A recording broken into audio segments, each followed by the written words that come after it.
किती खुसखुशीत पापड झाला आहे. आपण कसा बनवला ते पाहू. 2 वाटा शाबू घेतला आहे मी भाजायला. वजनाप्रमाणे अर्धा किलो असेल. अगदी खरपूस भाजायचा. 1 किलो बटाटे शिजवून घेतले, सालं काढून. आता ते खिसून घेतला मी. त्याच्यामध्ये ते शाबूचं पीठ मिक्सरला बारीक करून घातलं आणि हिरव्या मिरचीची पेस्ट आणि चवीपुरतं मीठ. आता ते मळून घ्यायचं. लागलं थोडं तर पाणी घालायचं. घट्ट गोळा झाला पाहिजे.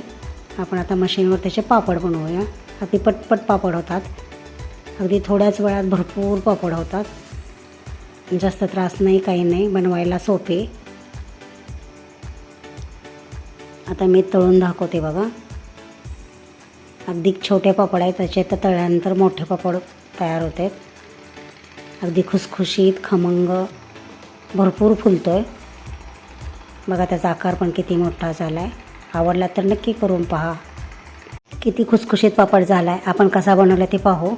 2 वाटा शाबू घेतला आहे मी भाजायला. वजनाप्रमाणे अर्धा किलो असेल. अगदी खरपूस भाजायचा. 1 किलो बटाटे शिजवून घेतले, सालं काढून. आता ते खिसून घेतला मी.